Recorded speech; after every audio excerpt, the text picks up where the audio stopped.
Hey everybody, I'm Jamie Poisson.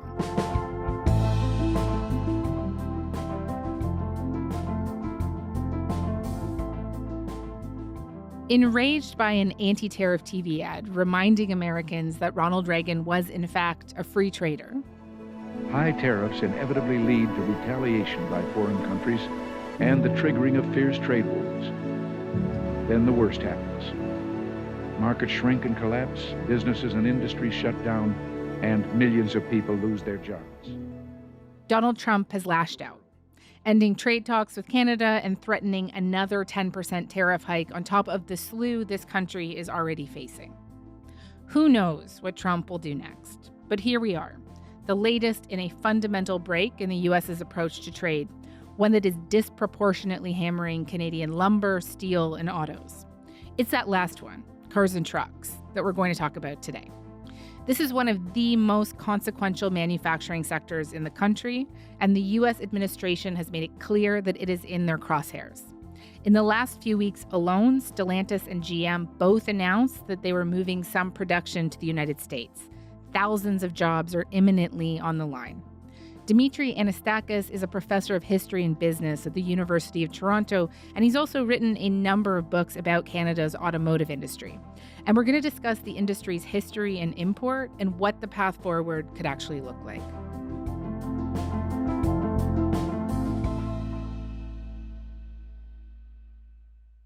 Dimitry, hi, thank you so much for coming on to Front Burner. Great to be here, Jamie.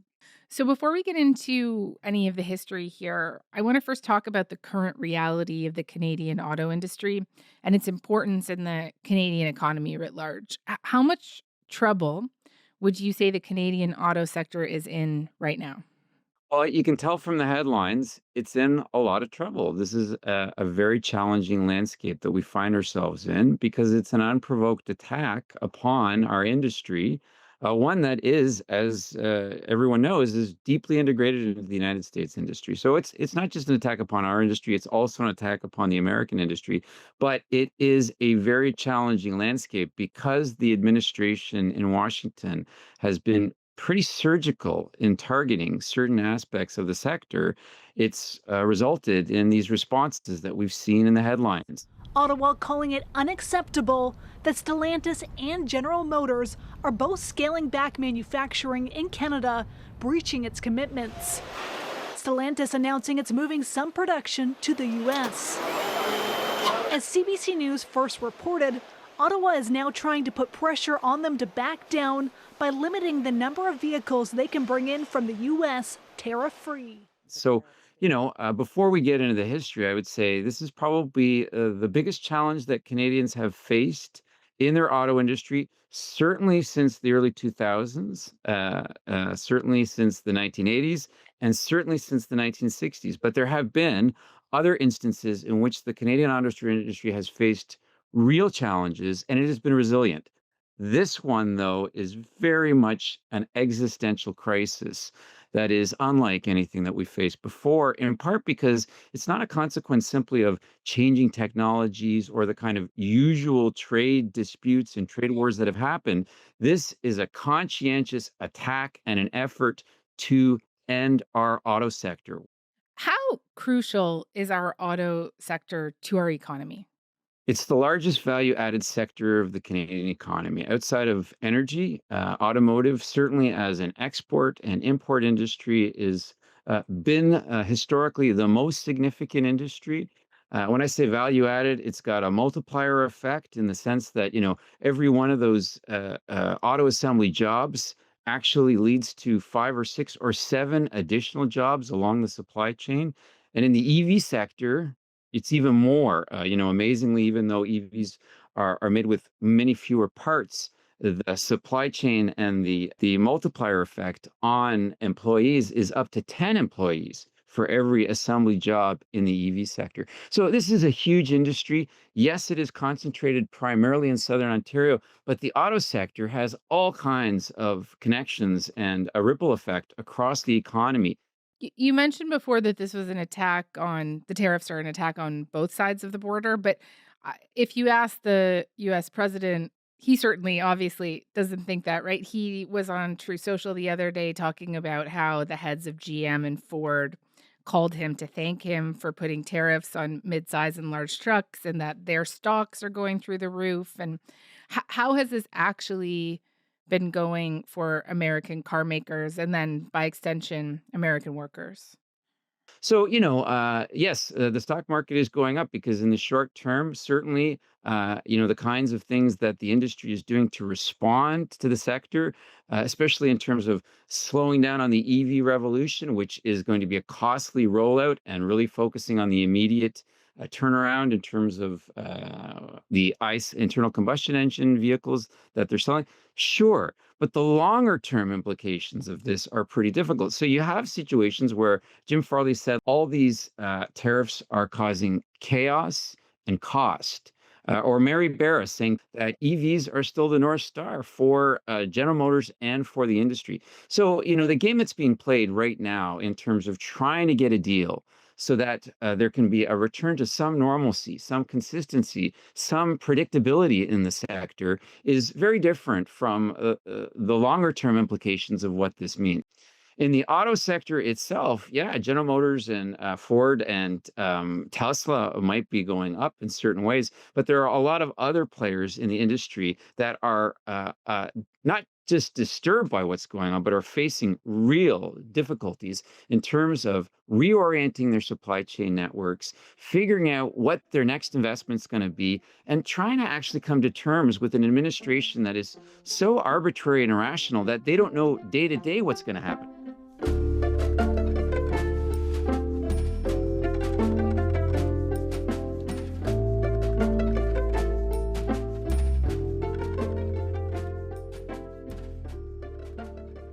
Dimitri, when we're talking about the auto industry, can you tell me the story of how it came to be that we have this industry that is so integrated and how it works?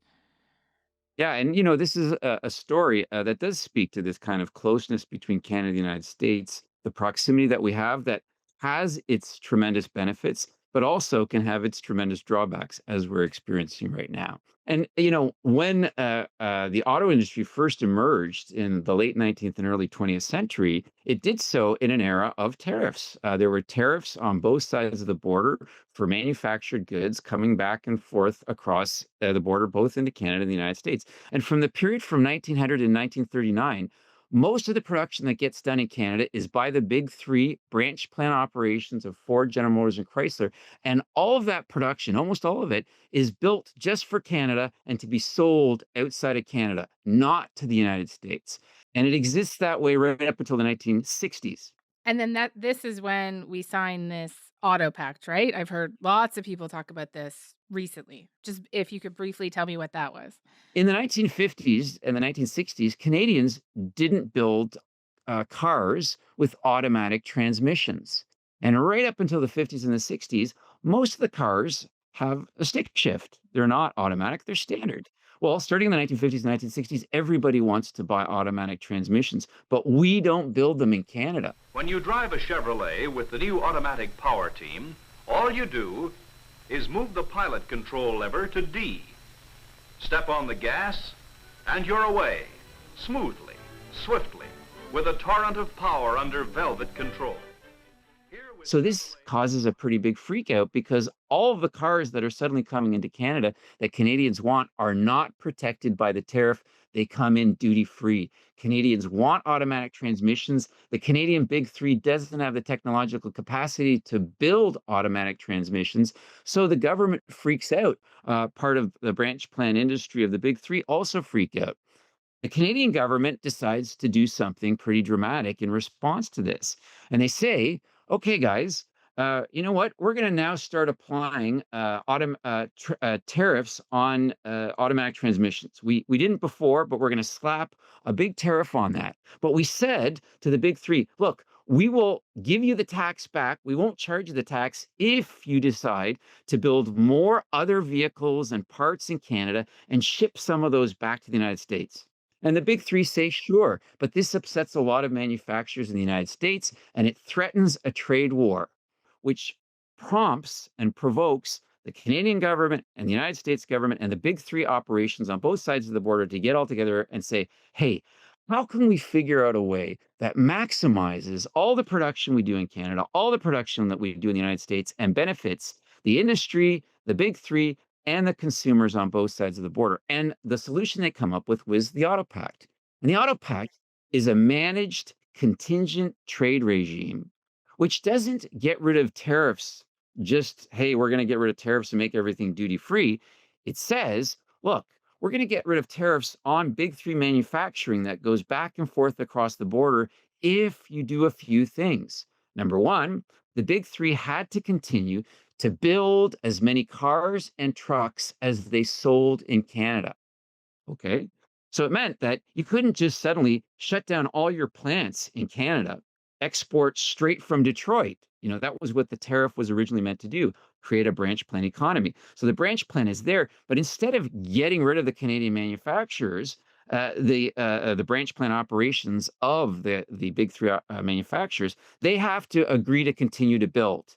In the 1960s, the big three, because they have this new trade regime that gets rid of tariffs, are able to integrate their Canadian operations right into their North American operations. And suddenly, Ford of Canada is now producing for all of North America. General Motors is producing for all of North America.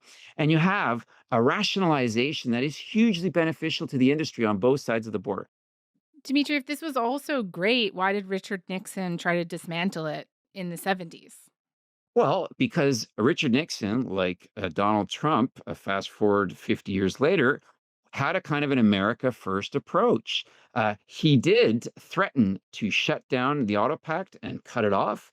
One of the reasons that the Auto Pact was not dismantled was because the United States auto industry came to the White House and said, guys, you can't do this. If you decide to abrogate the Auto Pact, get rid of the Auto Pact, it's going to disrupt our industry so much that the auto sector is basically going to come to a standstill. So he didn't end up doing that. And at the time, the industry was very much integrated. It was still dominated by the big three, and the big three had so much production going on in Canada that it would have been very, very, very bad for the industry. Now, you fast forward 50 years later, and because of other changes that have gone on, including the end of the Auto Pact, the big three don't have as much production in Canada, which helps to explain why they've been less or they've been more reluctant to kind of stand up for the integrated industry, even though this is going to cost them a lot. There are other players in the sector, like the Japanese who arrived in the 1980s, or the Germans. VW has a plant that they're building, a battery plant that they're building, that means that the big three, the United States part of the industry, is not going to, it doesn't benefit as much as it once did or exclusively. So you've got a little bit of a different dynamic. That doesn't take away from the fact that General Motors, Chrysler, and Stellantis are still very much integrated into this sector on a cross-border basis, and unraveling, disintegrating that sector is going to be very costly, both for the industry, but for ordinary consumers as well. You've already seen a huge spike in the cost of vehicles going up, even in the last 10 months. Just because of all of these measures that have been announced.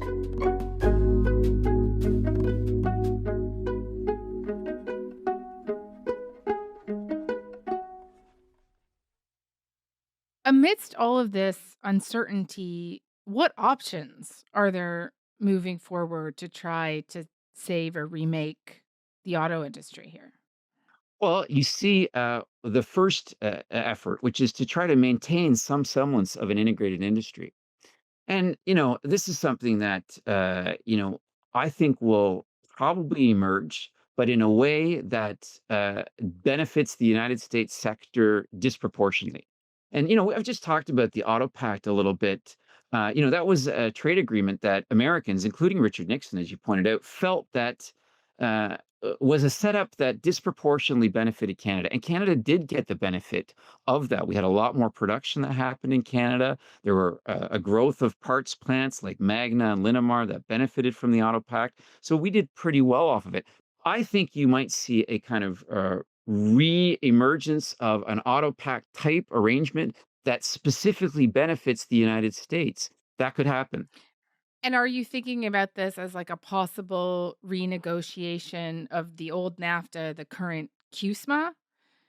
Is that how people are thinking about this? It could very well be. Now, I'm speculating here because I'm not privy to the details of what's going on, but this would make the most sense. I mean, it gives Trump more of what he wants, which is reshoring a lot of that production back to the United States.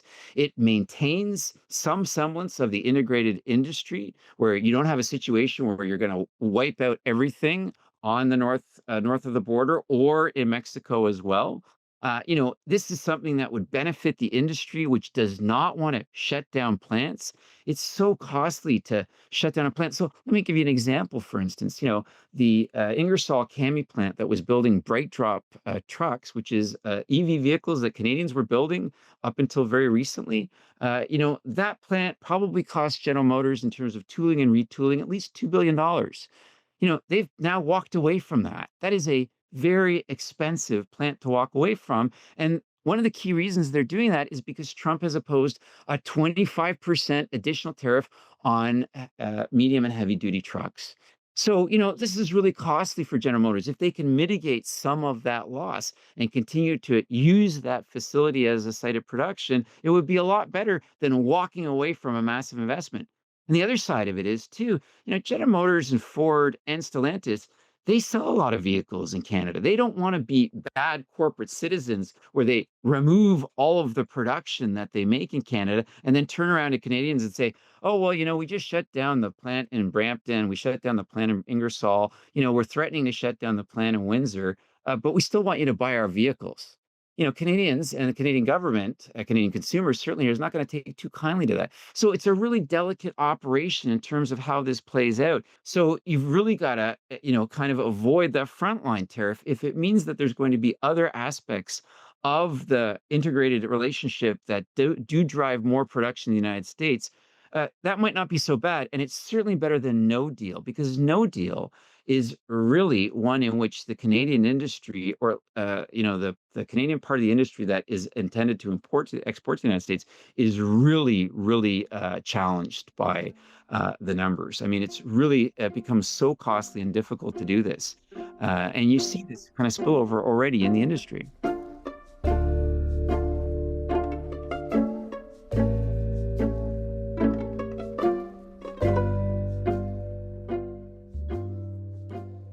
You hear a lot of people right now talking about how we have to focus on the things that we can control because what's happening south of our border is so erratic and unpredictable. So let me uh, ask you about this video that the conservative leader Pierre Poilievre put out this weekend. It's a couple of minutes long. He's walking along the river in Windsor. No place better symbolizes the Canada-U.S. tug of war for auto jobs than the river separating Detroit from Windsor. A tug of war that has intensified as President Trump has made clear he wants our auto sector and our auto jobs. Now, of course, Mark Carney promised... It's about the auto industry, and he's criticizing the Carney government for policies that he says are just already inhibiting investment here, namely the government's plan to ban internal combustion engines and the industrial carbon tax. The government's plan to ban internal combustion engines, gas and diesel-powered vehicles, is already killing jobs, even though it's not yet implemented. Because, of course, if you're a business looking at making an investment in a plant, you're not going to do it if that plant is going to be banned or severely penalized by a government mandate 3 or 4 years down the road. In fact, you'd move it to another place, like the U.S. And what do you make of his critiques? Are they fair? Would getting rid of these policies be the right thing to do here, in your estimation? Would they make any difference? Well, I gotta say, I haven't seen the video, so I can't really. I can comment to the extent that, based on what you've told me, Carney's already paused, or at least put a kind of pause on the EV mandate. So, I mean, without being partisan, it seems like Poilievre is fighting yesterday's battle still. Carney is in a very difficult position. He is negotiating with someone who is irrational. So, Poilievre, has the benefit of being in opposition where he can fire off and say criticisms. Carney is trying his level best, as far as I can tell, to get to a negotiated settlement, to take as long as he can, because the longer he does take, hopefully there's more pressure that ratchets up from the industry on the U.S. side of things.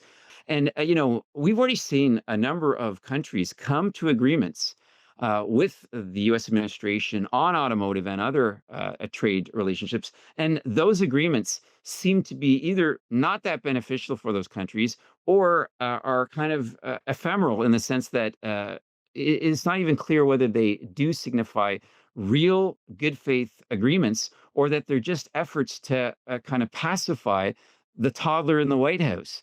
We're in a period of very fraught economic circumstances, one in which Canadians are going to have to realize that, no matter what we do, no matter what policies we've had in the past, if you've got a kind of determinedly irrational partner who wants to destroy your auto industry no matter what, and we're in the situation that we are in because of historical circumstances, path dependency, and the reality of the globalized North American auto sector, there is only so much we can do. And in terms of, getting rid of internal trade barriers, seeking out partners outside of Canada, trying to deal with the Japanese producers who are here, the German producers who are here, trying to encourage other producers to potentially come here, including the Chinese.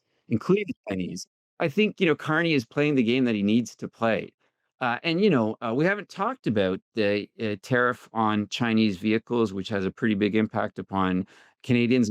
Yeah, I was just going to ask you about that. Yeah, we have a 100% surtax on all Chinese electric vehicles. And so if we welcome them into our market, what kind of impact would that have? So I think, when we established that surtax, we were doing so in line with the Biden administration. And, the Biden administration had a very clear, well thought out ramp up of the EV revolution. The Inflation Reduction Act included, hundreds of billions of dollars and different types of legislative support to launch the EV revolution. And one of the ways to ensure that that was done in, the kind of most effective manner, as an infant industry protection tariff, to keep competitors out. I mean, this was one example that is actually falls within the kind of classic interpretation of why you use tariffs, which is to protect infant industries. I think of the EV tariffs as a kind of, not last resort, but it is in some ways a one more card that we can play. Because if things really do go sideways, and the administration says, "Screw you, no deal," or "We're going to maintain tariffs," or "We're gonna really target effectively, the Canadian industry, and effectively the American side of the Canadian industry, in more ways than one," why wouldn't the Canadian government hold that in abeyance as a card that they could play to say, yes, maybe we will strike a deal with the Chinese, as we did with the Japanese in the 1980s, to encourage them to manufacture vehicles in Canada. That would include lowering the EV tariff. That would allow the Chinese to maybe export more cars to Canada, which would benefit Canadian car buyers, benefit our EV goals, benefit the industry. Now, the counter argument obviously is, hey, you're dealing with an authoritarian regime with China. There's privacy issues. There's all kinds of concerns. But, as far as I looked, the United States is effectively becoming an authoritarian regime that have all kinds of issues that make them just as bad to deal with on many levels as the Chinese are right now. I mean, I think it's a kind of break glass. If we get to that point where we've removed Chinese tariffs on EVs coming in, that something fundamental has really happened. Okay. Well, that seems like a good note for us to end this conversation on. Dimitry, thank you so much for this. This was really interesting. Okay, thank you very much, Jamie. Nice chatting with you.